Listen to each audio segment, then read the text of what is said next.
કન્નડ સ્ટારને જેલમાં ઘરનું ભોજન નહીં મળે, બેંગલુરુ કોર્ટે માગણી ફગાવી કહ્યું તેમને અન્ય કેદીઓ જેવું જ ભોજન મળશે। દર્શન પર ચાહકની હત્યાનો આરોપ છે।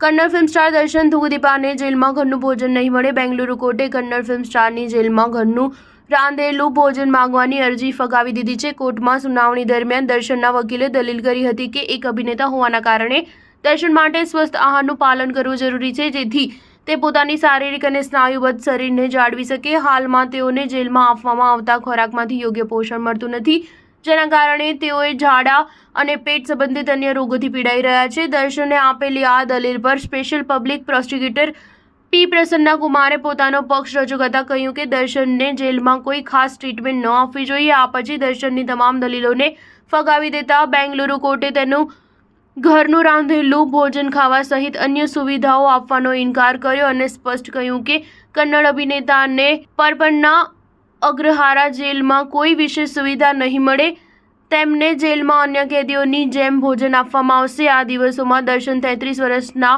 ચાહક રેણુકા સ્વામીની હત્યાના આરોપમાં જેલમાં છે। અત્યાર સુધી પોલીસ તપાસમાં આ હત્યા સાથે જોડાયેલી માહિતી સામે આવી છે કે 33 વર્ષીય મૃતક રેણુકા સ્વામી અભિનેતા દર્શનના ફેન હતા। જાન્યુઆરી 2024માં કન્નડ અભિનેત્રી પવિત્રા ગૌડાએ દર્શન સાથે તેની 10મી વર્ષગાંઠ ઉજવી હતી।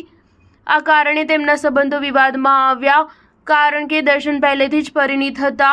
રેણુકા સ્વામી આ સમાચારથી ખૂબ ગુસ્સે થયા। તે પવિત્રાને દર્શનથી દૂર રહેવા માટે સતત મેસેજ કરી રહ્યો હતો। શરૂઆતમાં પવિત્રાએ તેના સંદેશોની અવગણના કરી, પરંતુ પાછળથી રેણુકા સ્વામીએ વાંધાજનક સંદેશાઓ મોકલવા આવતા તેને ધમકી આપવાનું શરૂ કર્યું હતું। 9 જૂનના રોજ રેણુકા સ્વામીનો મૃતદેહ બેંગલુરુના કામશીપાલ્ય વિસ્તારમાં એક અપાર્ટમેન્ટ નજીકથી મળી આવ્યો હતો। પોલીસે જ્યારે ક્રાઇમ સીનની આસપાસના વિસ્તારની તપાસ શરૂ કરી ત્યારે તેઓએ સીસીટીવી ફૂટેજમાં દર્શન અને પવિત્રાને ક્રાઇમ સીન છોડીને જતા જોયા।